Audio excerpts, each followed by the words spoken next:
So what's good people? Episode 2, back here with Akme Beats.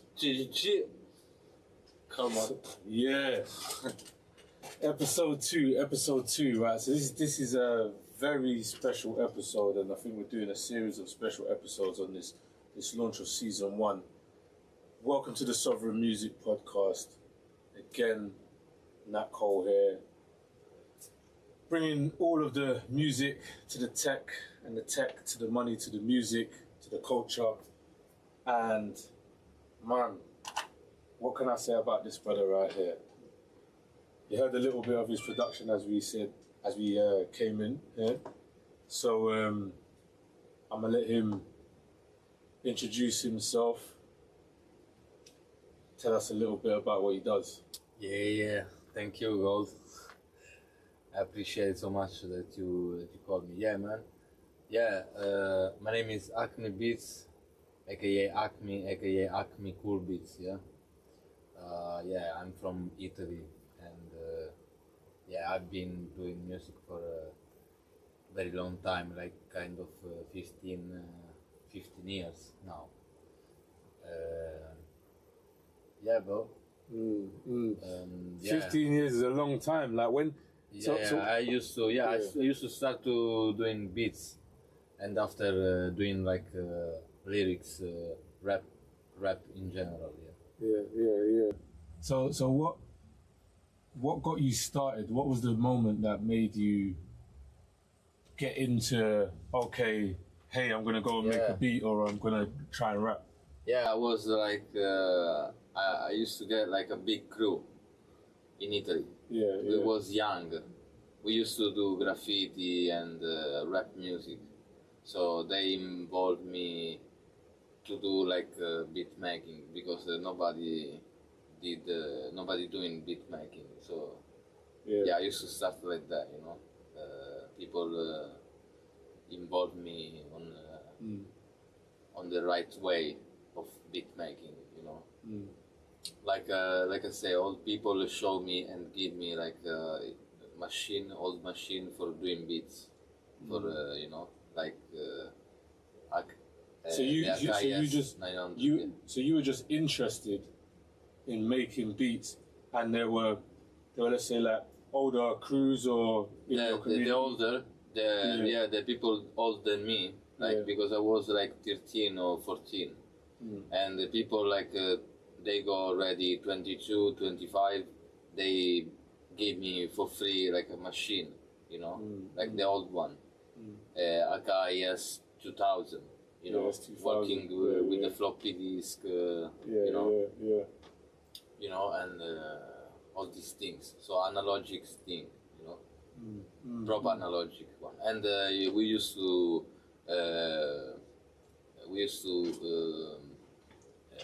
use Atari ST. Yeah, you know, the old one.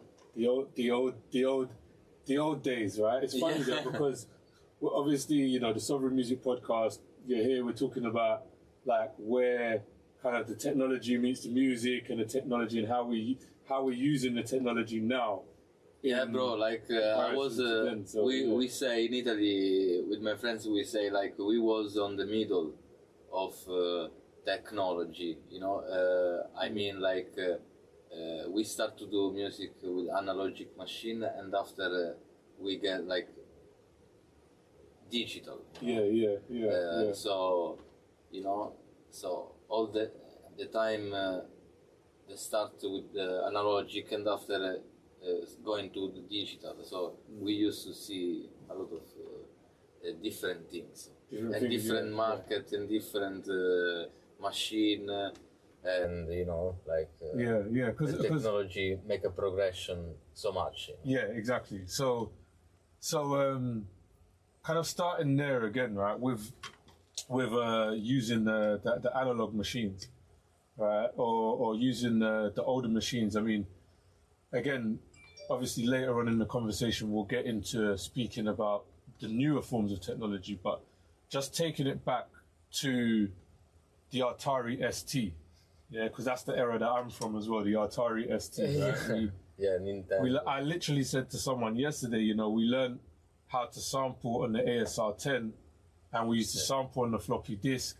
Yeah. And then remember the day when we were speaking, you said to me, I have to mix the sample. And I said, I haven't heard nobody say that for so many years, right? Yeah. Like, and, you know, obviously I'm around, you know, people all the time, right, who are making music, but mixing the sample, right? So when I was saying to somebody just, I think it was yesterday, when we had the ASR10, we used to have to put the, like, I think it was like 15 seconds on the floppy disk, and you spread it across the keyboard, and then you would play all of the MIDI notes into the ST, and then you record it to the DAT, and then you mix it, and then you resample it, and then you put it back on the disc, and then you put it back in the ASR10 again, and then you start making the beats, right? You know what I'm trying to say to you? So, or you'd have all of the MIDI parts there. So once you put it back in, then you're now ready with the sample channel, you know?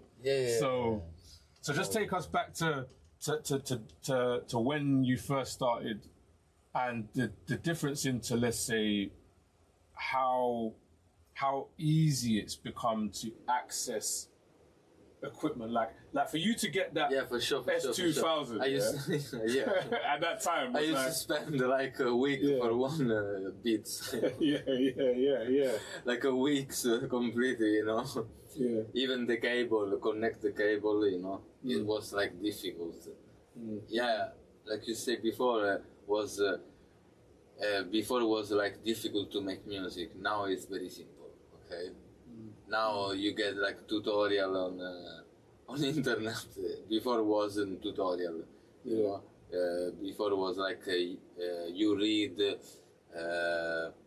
book of the machine and explain you how the machine work it. No, like this. The style of the beats. And going back to that as well, like reading, because as well, what I've found over the years is there's guys who read the manual, and there's guys who skim the manual, and then there's guys who just don't even bother with the manual, and eventually they find their way. But what was it like for you? Was you like somebody who when you encountered this technology at the time that you were starting to make music, were you like, hey, I need to read the manual? Or were you like, hey, sometimes I read the manual, Sometimes I read the manual. Someone teach me something, the old guy, you know, the old people. Teach me like the machine, how it's working, you know, like maybe, but just one time or few times, I think so, but not so much, you know. So I learn from myself and read the book as well. Try to understand more. Definitely. For sure. You know, like it wasn't like a university of music, you know, shit like that. Was like. So did you have any musical training before that? Was you? No. I mean, when you were little, did you? No, we used play with the drums or piano or anything. Before, you mean before? Yeah, before producing music. Yeah, I used to play piano. Okay. Piano. And listen a lot of music, different one, you know. All the shit. And that age coming up as well, what was like the hip hop community? Because hip hop is obviously what you make mostly, right? So what was the hip hop community like in Italy at that time? Sorry, what? What was the hip hop community like in Italy at that time? What was it like for hip hop artists? Was there lots of hip hop artists? Like no, for nothing. No. Was that completely? Was like early 2000. So I remember some Italian rapper was like very good, doing like really good music, and from Sicily, not so much people, you know, like maybe 5 people in Sicily. Like rap music, hip hop wasn't commercial completely. It was super underground. So And what was your like? Who can I ask? Who was your like inspiration at that time? Who was you listening to that made you want to make or listen to more hip hop? Who was that? Who would you say that producer or artist? You saying American one? Yeah, like American Yeah, or anywhere. Some anywhere. Italian, some Italian, and yeah, American one, and some English one as well. Yeah. The most was like DJ Premiere, you know. Premiere was the best. Pretty much. That time was the best. And Pete Rock. Pete Rock we used to appreciate so much, you know, for the bass line. Yeah, we used to appreciate so much. So you're definitely, you'd say, from that era of the Pete Rock, and the Premiere, Large Professor, Premiere, Large Professor. Yeah, like Showbiz and AG. Showbiz and AG. Yeah, the ITC. The ITC, all of the ITC really. Yeah, Little Finesse as well. Yeah, so Little Finesse, Diamond D. Yeah, man. That's Alchemist as well. Yeah, come on. Alchemist and DJ Max, you know. DJ Max. First one, I think so. D Max was first like. You know, first album I remember was Psycho Real and Cypress Hill, The Temple of Boom. Was the first, you know, like albums that you. I love it. And the bass, I remember Bass Rhymes. The next level. Or Extinction Level event. So the first one you're talking about. This one. That's from '99. Was like an album from '99. Bro, like dope. Especially the American one, but it was like people from Italy doing like very good, super good. They was like famous as well in Italy, and I remember French. In France, France is like, pretty big. Germany as well, and Greek, I remember. Okay, wow. Yeah, Greek, I remember. Yeah, I didn't know that there was terrorist crew. Terrorist crew. I can imagine that there'll be you know, different people in hip hop all over. Yeah, I remember the Slovenian one. I remember. I got the CD as well now. I got the CD as well. Yeah, because Europe's always been a really big place for hip hop. You know, like I think that people maybe over time have realized, but I think the American artists have always realized that Europe is a big place for hip hop because, you know, they've been touring in Europe for a very long time. But I think that people often underestimate the fact that European regions and European countries have their own hip hop scenes, you know. And that's got obviously hip hop's probably the most listened to music, you know, to date, right? So, so at the moment, you know, there's definitely a global spread, and that brings us kind of onto the next part of the conversation, which is like being able to access like the further market, right? So we know that with the internet and with things like YouTube, Spotify, Apple Music, and probably even let's go a bit further back. So let's go back to like Pirate Bay and Napster and, you know, LimeWire, right? So, and Kazaa, right? So people have always used the internet to communicate more. And I mean, from where you was in Italy with kind of a smaller rap community and trying to get yourself and listen and being able to be a part of the wider kind of space, right? Like, and you know, the Americans obviously dominate the space, but being part of that wider space is like, where do you feel that the internet came in for you? When did you start thinking, hey, the internet is... 2008, 2007, I think so. When Quasimodo... Do you remember Quasimodo? Yeah, when Quasimodo came, my family buy a laptop. And we used to get internet. So before it was like some of my friends that download the music for me, you know, or buy. I used to buy music in the shop, you know. So before.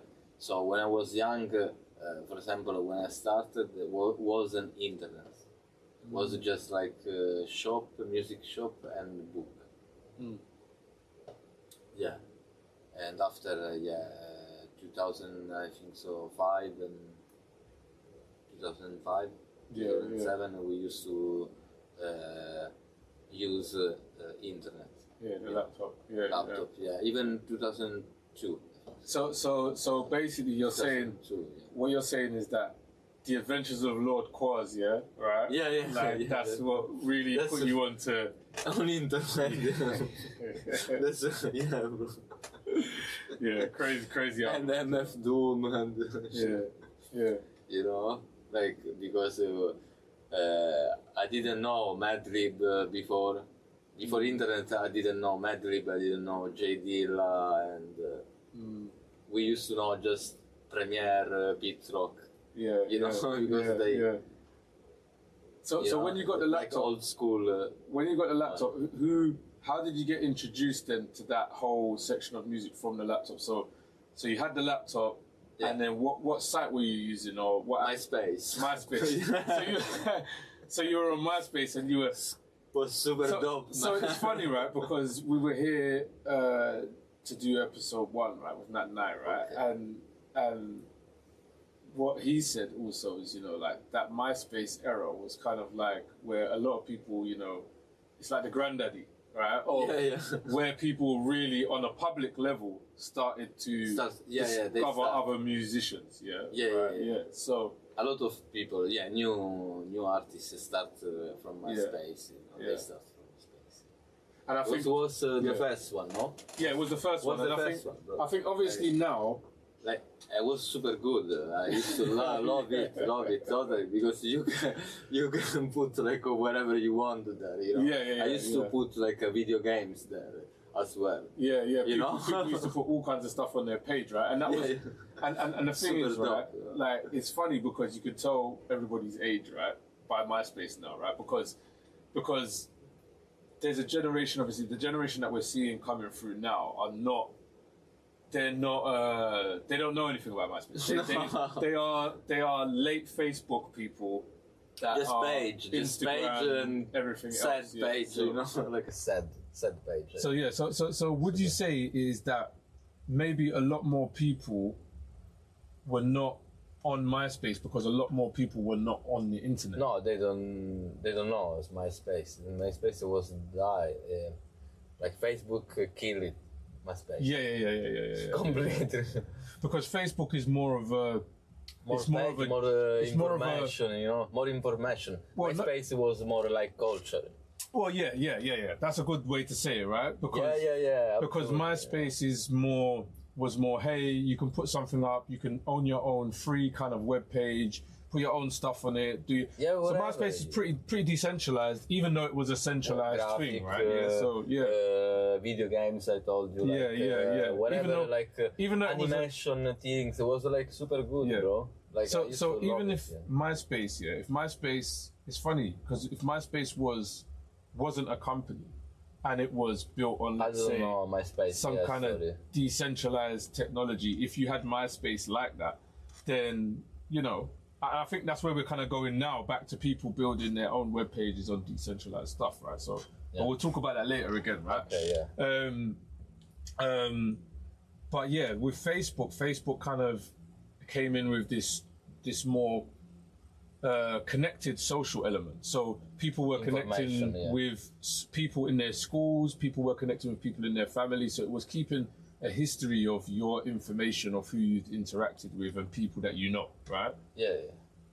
Which is MySpace was much more different, but let's not get into that, right? More artistic, I think so. MySpace.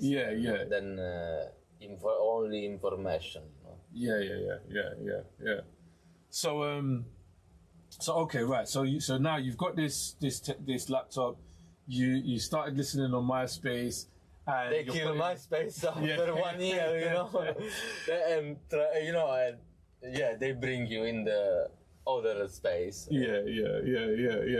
And then and so we used to hate Facebook, like completely, you know. Instagram, nobody accept when we start. Just few of one. Just photographer was like just for photographer things. So when was the first time that you kind of connected then with somebody outside of the Italian kind of scene? Because at this point you're making beats, you've got a few people around you that you're all making beats, and rappers together? No, just more rapper than beatmaker. More rappers. So you're making most of the beats. Because beatmaker was like just me and I don't know, famous producer, you know. Yeah. So at this time you're making everyone just has two choices. Everyone was ignorant about all, even graffiti, even breakdance, even all. So me, I was like, I used to get knowledge of graffiti, MC, DJ, and beat making, and boom, and breaking a little bit and beat making, you know, more. So we used to, it was few of one. And so who was or when was the first person that you connected with, like outside of that Italian circle? Who was or when was the first person that you connected with? Outside, you mean in England? Doesn't matter where. It could be in England. It could be anywhere. Like, who was the first person that said, "Hey, I'm going to use one of your beats from somewhere else," that wasn't in the Italian scene? No, I don't know. What were you saying again? Can you repeat again? Yeah, so the first person, so at this time, you're making beats for rappers in Italy, right? Just for Italian people. Just for Italian people, but... you mean in Europe? One Deutschland guy. Okay. Heinz A. Okay. He was the first one that accepted my instrumental, and we did like a few albums. And was that through MySpace connection or? I think so. MySpace, Yeah. A lot of people I catch on MySpace. Yeah. Even some Italian people that wasn't famous before and after after now is famous. You know, I was catching them on MySpace. But for sure was Enza, from Germany. So when it came to the time that, let's say, what would you call your big break moment? What would you call the time that you feel within yourself changed everything, or was about to change everything? In England, I think so. Yeah, in England, And before it was in Italy as well. First time was in Italy. Like I was in my town, city, and I used to go to the university in Palermo. And that time, I used to get a lot of change from that time, for sure. Like I know a lot of people, hip hop heads, like the good one, you know. So it was. I think so. First time in Palermo, in Sicily. Okay, and what do you think has kind of changed now? Because obviously using MySpace and connecting to these people, you've kind of created a distribution channel for your music, right? And at that time, people were still doing CDs, and you know, everything CDs were still very popular, right? So where do you see kind of, when did you realize that, hey, things are gonna now be always kind of more online? You know, what's the difference between then and now? How difficult or easy is it for you to put out music or make monetization of music from then to now? What would you say is the difference? So before internet, you mean? Yeah, so before internet, how hard or easy was it? Before internet, and how now? To this is actually to monetize what you're doing. Monetize, it was. I think so. Was different. No, nothing bad, nothing better. It was just different. Just different time. Different time. Different time. Because we used to sell a lot of CDs. We used to recording in the studio. We used to print the CDs, and we used to sell on the party, you know, hip hop party. So in Italy, so it was good money kind of. And because I was really young, you know, so 15, Come on, man. 15. If you sell a CD on 15, you good, no? Like you did a really good job, no? Or no? Or yeah, no, of course.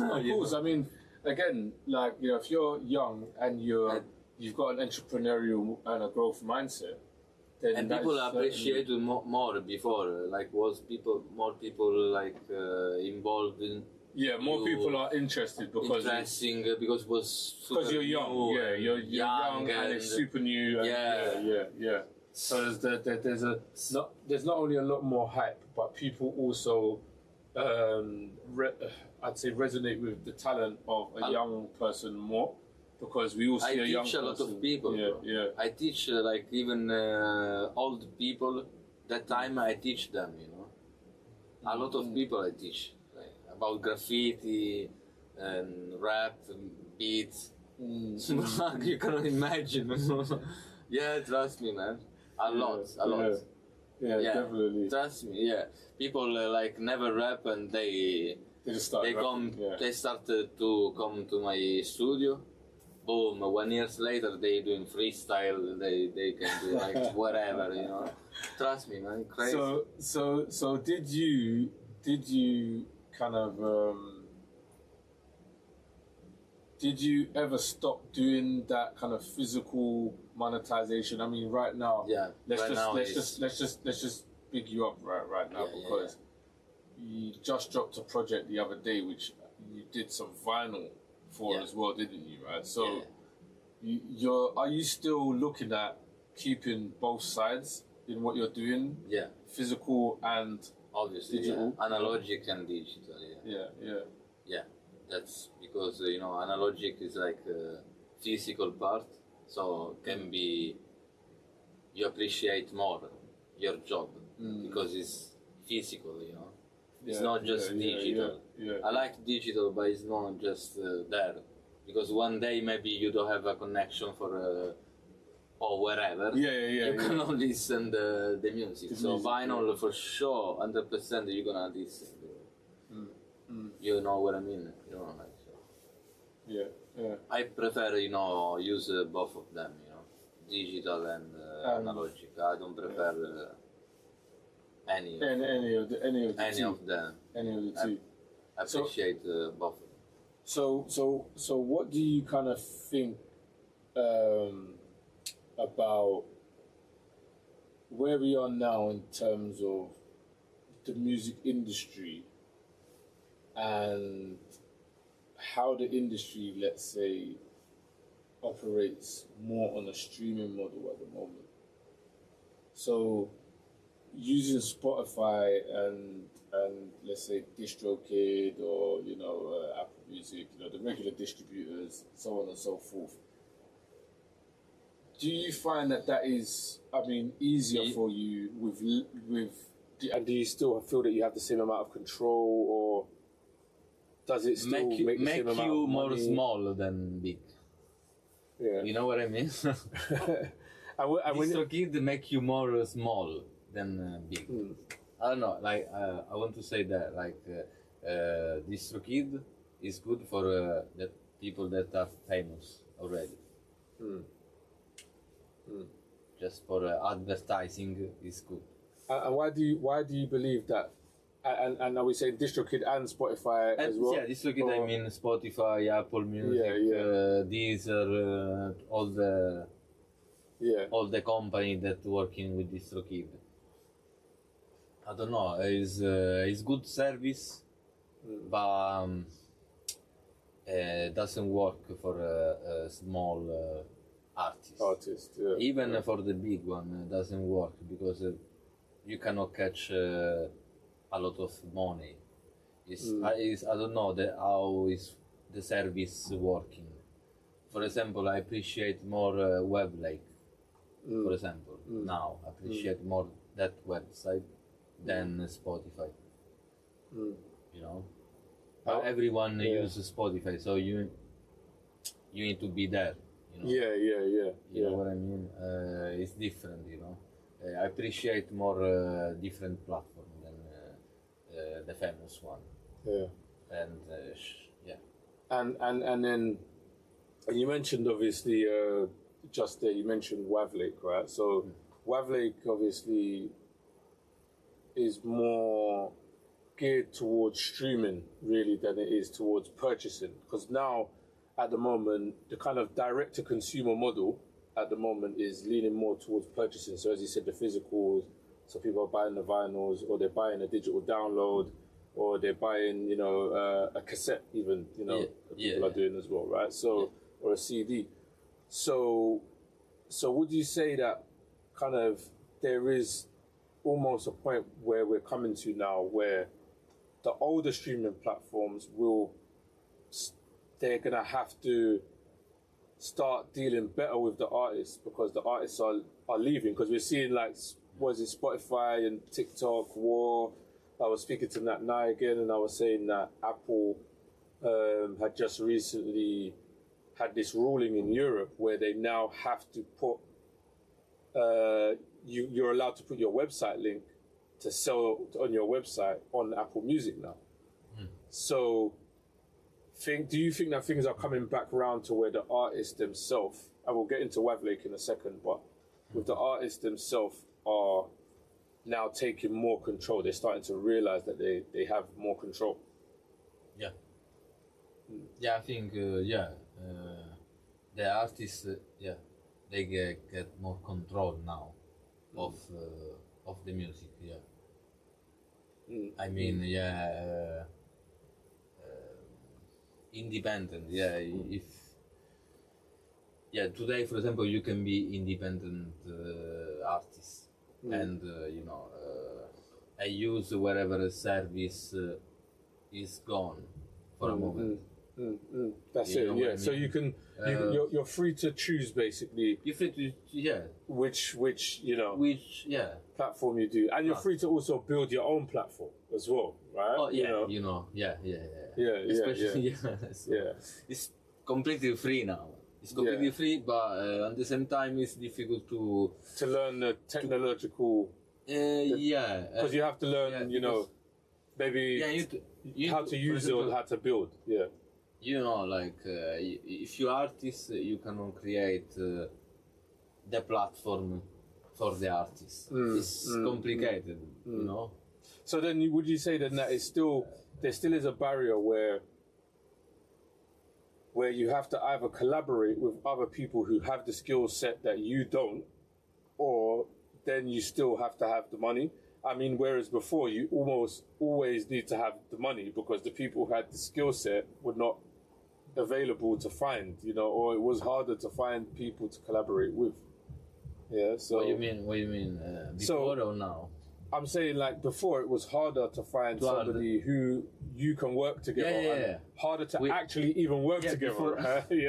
So before, for example, in Sicily, if you put, we used to recognize us for the clothing. You know, if you if you wear your wear was like hip hop for sure. You know? If you were wearing certain types of if I saw someone that looks hip hop, I'm going there. Try to talk with him and get more knowledge, you know. Of course. Before internet was like that. It's funny you say. It's funny you say that. Go on. Now is if you are an artist, you think like I need to control more my content, okay? My beats, my content. I need to, you know, I want to control more and learn how can be spread. Spread. So distribution and then monetization, basically. Okay. So that's. So then we are in a struggle for monetizing the content. There is completely, especially for hip hop underground, like us, like, you know, it's completely difficult. In London is super difficult. So monetizing, even on the live show or whatever, is very hard, you know. Yeah, man. So So try different way. So you just try different ways. So you just said there about monetizing on live shows. So is that also like been a part of what your monetization strategy has been? So physical, bit of digital, and then live performance, which is generally the artist package.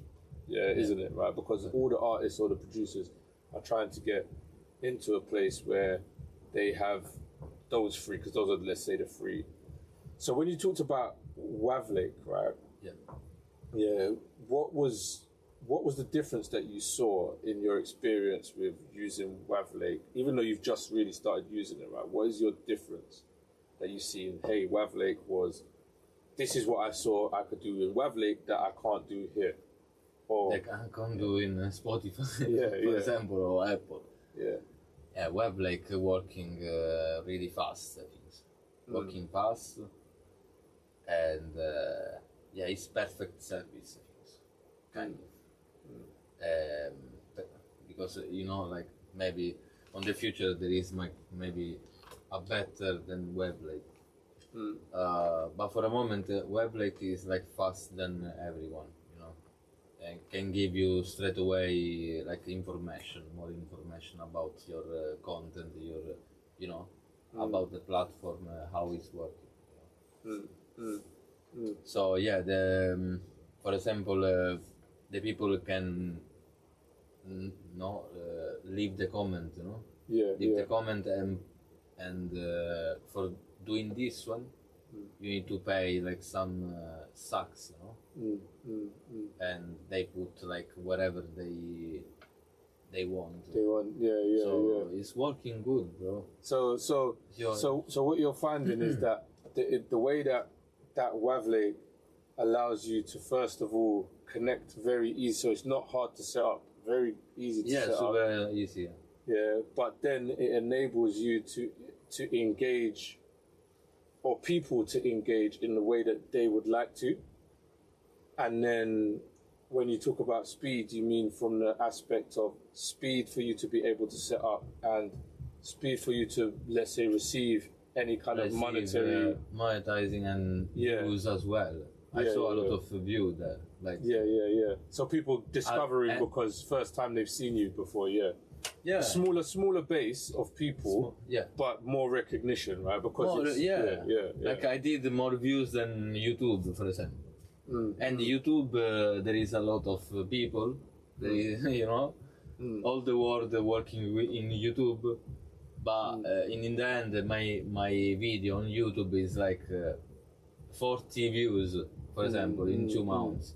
And for example, in a platform like special platform, like for special artists or something working like really good, much better, you can be rich in one day, you can be rich, you never know, you don't know. So it's all about how people, so what you're saying is overall you feel that people on the newer monetization models and alternative the sites that are coming out that are more fairer to the artists, the people that are on there that are the fans, they appreciate the stuff more because it's almost basically like direct to consumer, but you just have a platform that is a service that helps you to get more visibility, basically, or maybe in Wavlake's sense, like monetize a little bit, but we already know that in most of these platforms, in let's say the decentralized space, in the Bitcoin space, right, anyone can build anything, right? So you can take Wavlake and build a new Wavlake tomorrow, right? And have different features or whatever, and you can create your own, something that some of the listeners to this podcast will service. Service. Right. Because the other one that we talked about was if you create a good service. The other one that if you create a good service, is alright for the people, for the artists, it's much better for the artists. They feel comfortable, more comfortable. The other one that we talked about was the Fountain app, right? So Fountain was is the podcast 2.0 app again. Big up to Fountain. definitely big up yourselves. And if you're listening or watching on any Bitcoin-based platform, big up to yourself as well. So Fountain, I showed you about the Fountain app and the way how you can actually build that infrastructure for yourself. So you can, set up a Bitcoin node, run that, and then run your own podcast application, DJ show, whatever you wanted to do on there, and then build your own monetization infrastructure. Even have other people submit, like Wavlake, their stuff, and build your own complete infrastructure. And that does not cost a lot at all, because to set up a Bitcoin node is a few hundred quid, right? Yeah. So it doesn't cost a lot at all for you to get now involved and then to have your own complete infrastructure. So what you're saying is that after using Wavlake, what you are able to understand is that if you want to build your own industry, you can just come here, put some stuff here, get people to know who you are, and then learn more and learn how to build your own industry, your own pocket, and have the full control, not only just over the music, not only just over your masters, not only just over your contracts but also over the way you are paid, right? And when you get paid as well. Right? So that's very important to obviously any artist, right? But why do you think that people don't take the further step of taking this into their own hands and controlling their own music? Do you think it's laziness? Do you think people... They don't understand. Enough. Yeah. They don't understand. They don't want to understand. Yeah, obviously, people, they're not interested in this. It's ignorant, still ignorant. I don't know, man. Yeah. What do you think? One day I can, maybe I can show them something. But if they want to learn, okay, it's fine. So I think so. I think the majority of the community is kind of is lazy, very lazy to understand, not to do, to understand. So it's different, And just to make it clear as well to everybody watching, right? So Akme, you've just recently actually started learning about Bitcoin and using it, and just learning how it works. And in that first, let's say, few days or first times that you started watching stuff and learning, because you told me also that you had some friends who were into Bitcoin some time ago. So tell that story. Tell the story about how you first heard about Bitcoin and why now you've kind of come back round to, hey, this can actually be useful. Because that was good when we had that conversation, before. Because I'm like a art worker, graphic designer. I used to study in University of Art. So, was like... some of my friends, first time he told me like, put some money on Bitcoin is good, gonna grow.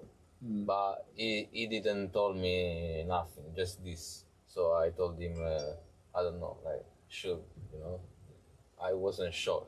And after my brothers told me like, no, it's don't use, like.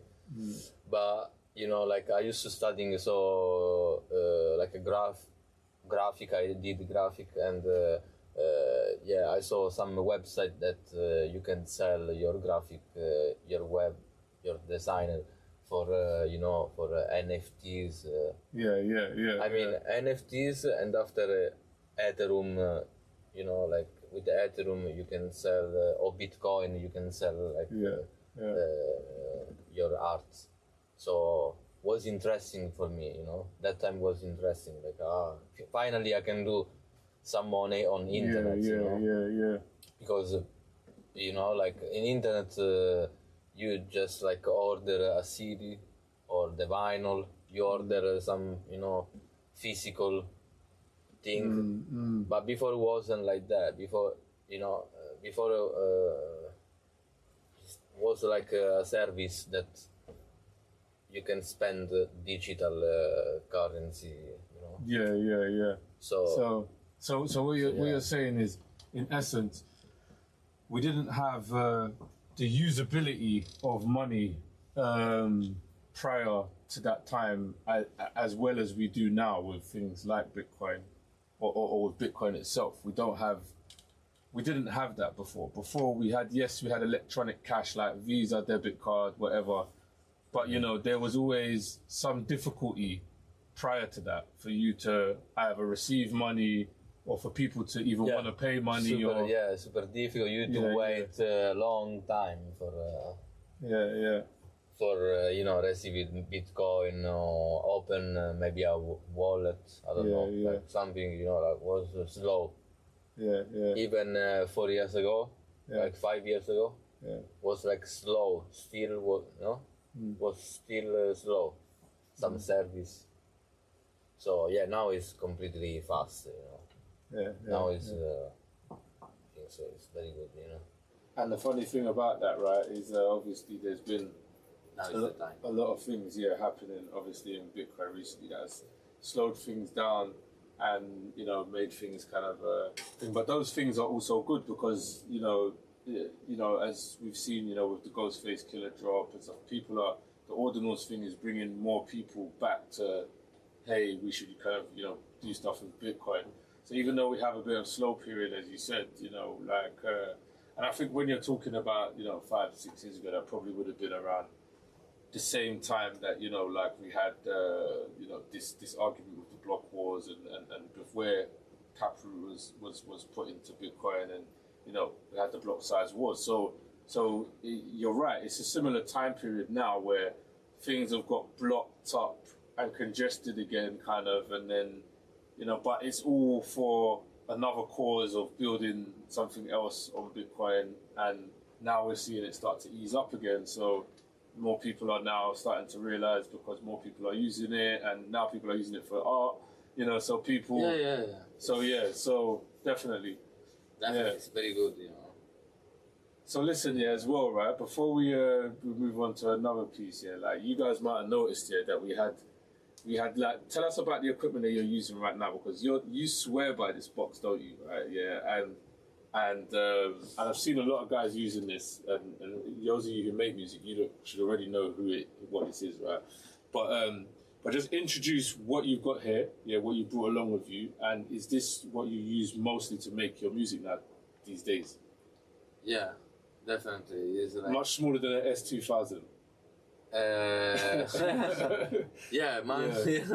Much no, I don't think so. Because this one is very easy to use. That one was hard, you know, really hard, you know. So I spent a lot of time. Zip drives.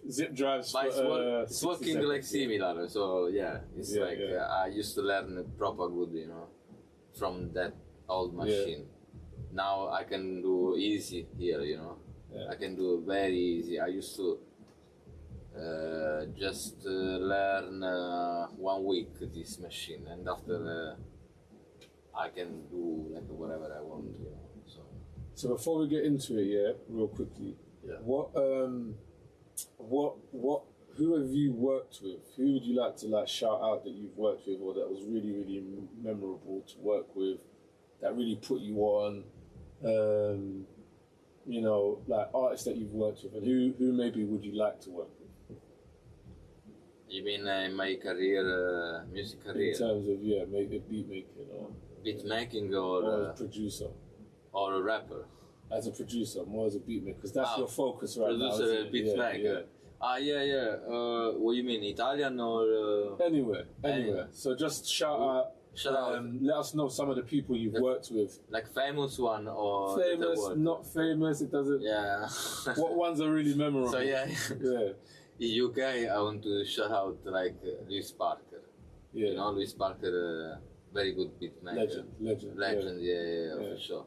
And American one, I think so. Madlib, J Dilla, Pete Rock, Premier, and Alchemist. In Italy we go a lot of very good one. There is like the last one was Ice One. I meet Ice One, DJ Ice One from Rome. Okay. Yeah, it's good man. He's a very good producer as well. Next one, I remember next one in Turin, very super dope producer, you know, and Stocca from Palermo, brass. They teach me something, you know. Yeah. So yeah, very good producer. They was like really good producer. And what about artists? Artists were in around the world. Anyone you've worked with? Jamba, my friend Jamba, rest in peace, you know, because he's not anymore here. He, you know, was like a super good rapper from Italy. Bless up.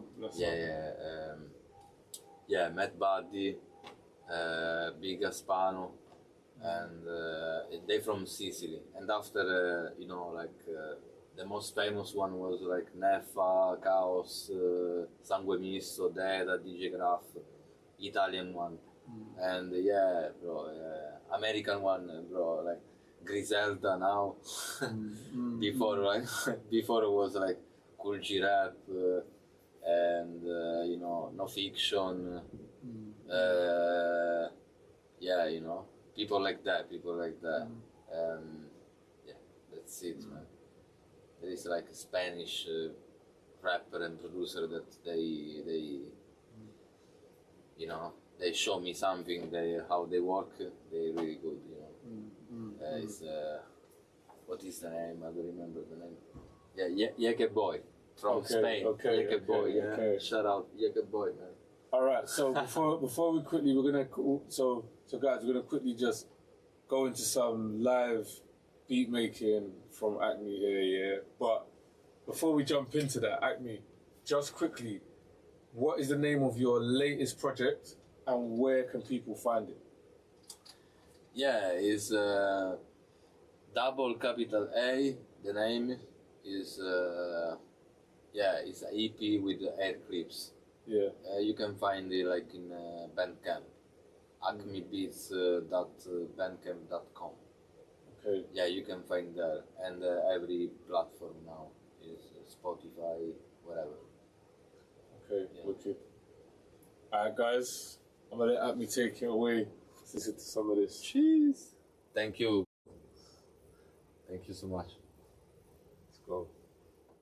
Apologies for the short interruption, but we'd just like to take this moment to say a sincere thanks and appreciation for you tuning in and listening to the Sovereign Music Podcast. Please remember to like, share, comment, and such to get the message out there. Own your mastery. Due to unforeseen technical issues, we were unable to get audio of Akme producing and playing some of his beats. But if you head over to the Coinscrum YouTube channel, you'll be able to find the Sovereign Music Podcast playlist, where you can watch the full video and watch to the end, where we catch up with Akme at his studio. Now back to the podcast. Thank you very much. Sounding. Yeah. Sounding tough. So You want? Yeah. So what I'm saying is,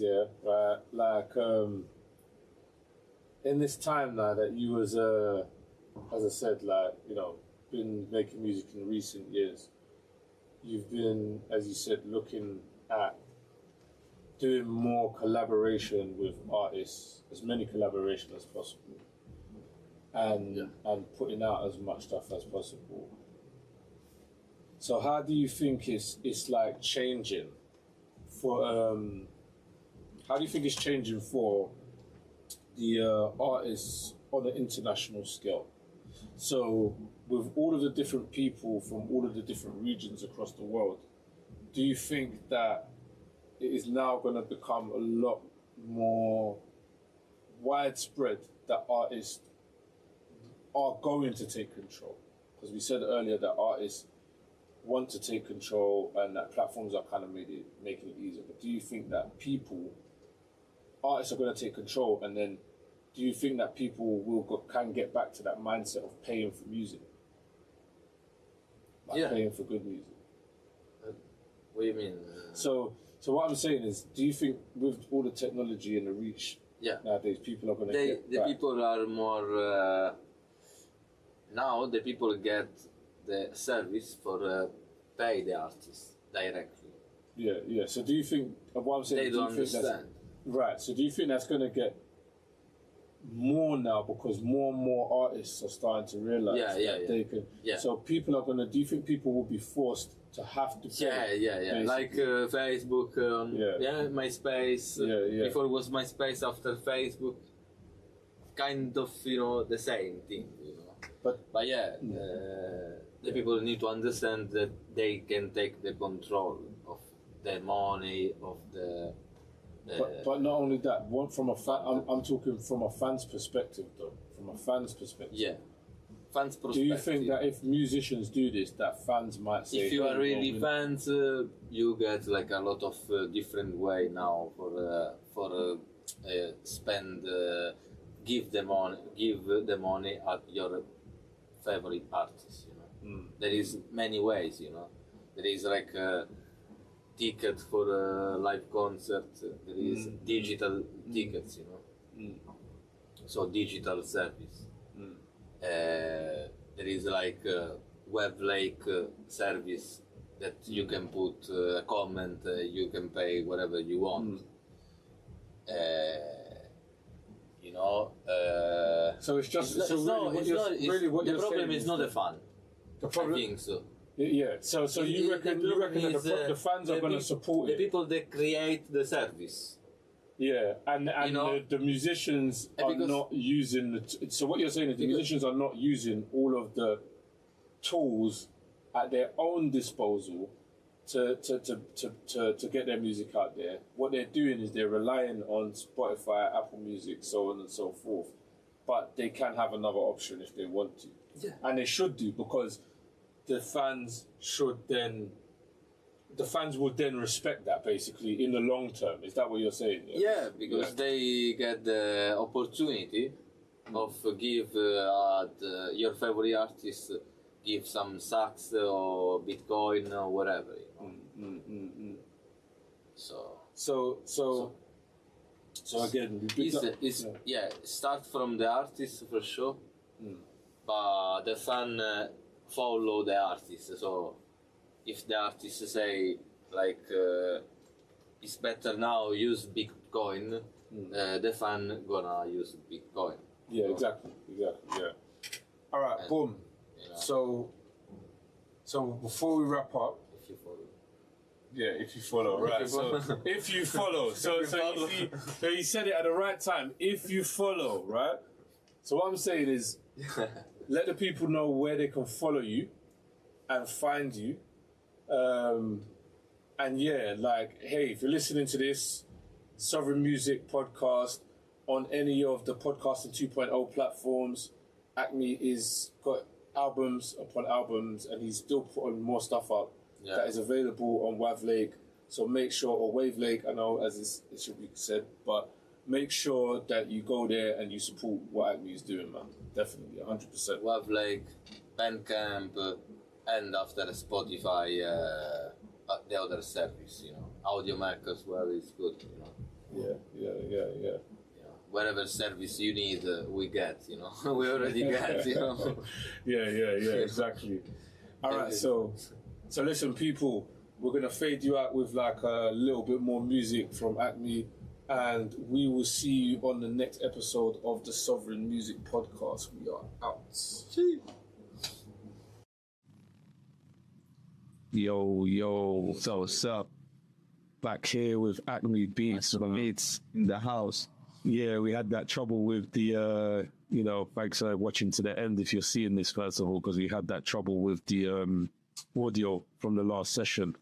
So we couldn't get this whole piece of, Akme showcasing some of the material that he's made and and what he's doing. So we thought we'd just give you that little flavor.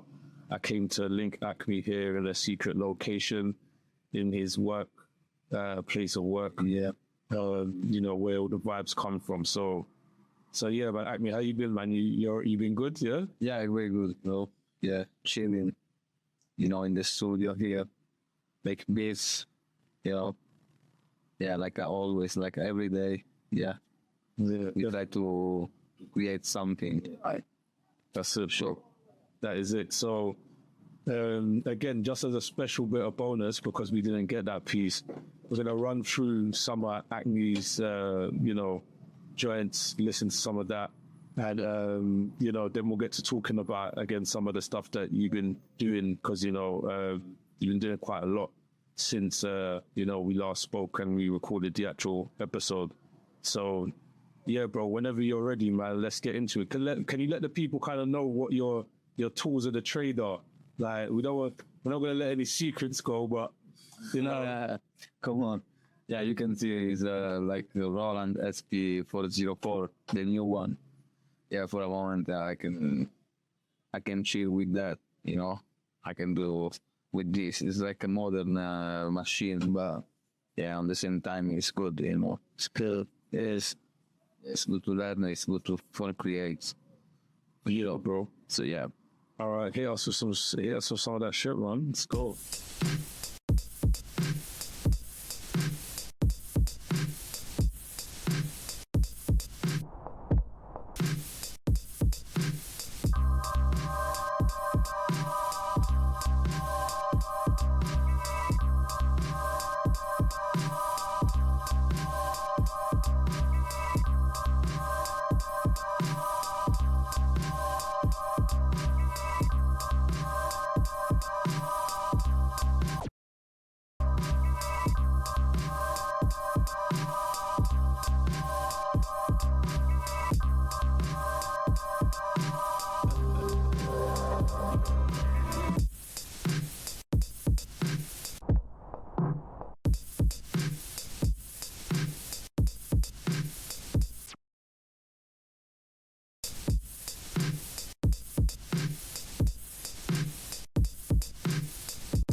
So yeah, boom, boom, but. So what do you say that like? What's your like kind of regular workflow like before you had the Roland? What was you using mostly then? Yeah, I've been using like analogic machine, like the old one, AKS 2000, and yeah, the MPC 2500 and the Roland SP 606. Okay. So what made you switch to this box that you're using now? I mean, from my personal point of view, I've seen that it seems like it's a lot of fun effects in there in comparison to the MPC. Yeah, and it's good to do DJ sets as well. You can do like a DJ set. Oh shit! Yeah, it's crazy. It's like DJ mode here, and you can whatever you want to mix it. You know, you get like I got like a lot of instrumental here that I did already, and I can like do like a DJ set with only this one, you know. So it's that's like crazy. A new shit, you know. So Roland, if you're listening, my boy here, you know, needs a discount on the Roland right now.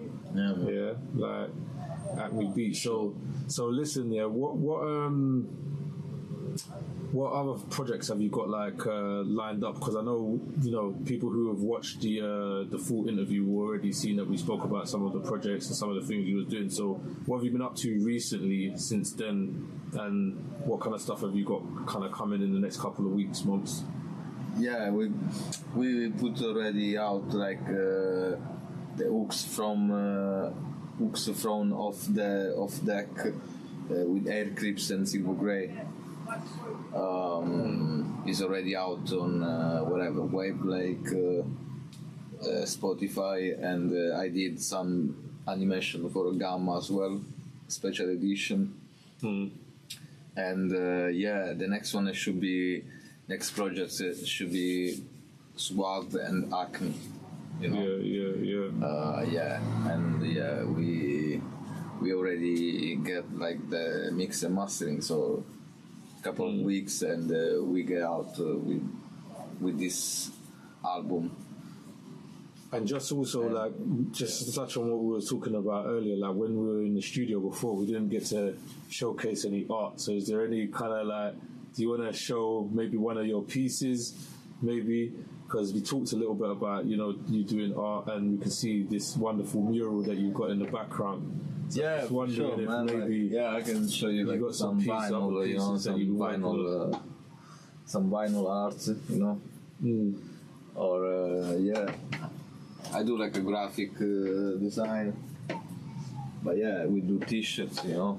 Most of the time we do like graphic for t-shirts. So yeah, I did this one. Sick. For me. Sick, man. And all of this stuff and you wanna. Yeah, you can find like on Bandcamp. 100% for UK, and in Europe we get like one website. We use one website that get the service for us. It's CUC shop. Only in Europe and Italy. And part of what we were saying as well earlier was you know, you kind of transitioning, like you're really kind of like, since we obviously done a last interview, you've done a lot of digging and research, and you're really like kind of ready to jump into like, you know, doing stuff with Bitcoin and putting all of this skills to work in the, you know, Bitcoin world. So, you know. Yeah, for sure, man. This is like an opportunity for me and for everyone, you know. Jump in a new platform and monetizing your you know, your content. Good to learn and good to know, and there is a lot of good service there, and especially for the music artists. So that's the things, bro. Definitely. We follow Wavlake, Gamma for a moment. I'm really comfortable with that. Yeah, definitely. Yeah, man. All right, man. So listen, Akme, big up again for inviting us down and letting us, you know, into a quick little sneak preview. Big up to all the people that watched the whole entire interview, because only if you watch to the end, and you know, if you skip, you need to go back a bit, you know, like you know, like to catch some of like what Akme just answered there as well, you know, with his kind of him learning, you know, just like, you know, not too far back, you know, he was just thinking about doing this stuff, you know, with Bitcoin, and he's active and he's got in there and he's just started doing it. So Akme, again, man, big up to you, and man, shout out to all the viewers. Man. Shout out to Runt Life family, and Air Creeps, Swab, Geo, LD, Silver Grey, and Kraken John, and many more, like Sleepy Skills, their Spazio Randage. Bang. Gone, people. Let's get it.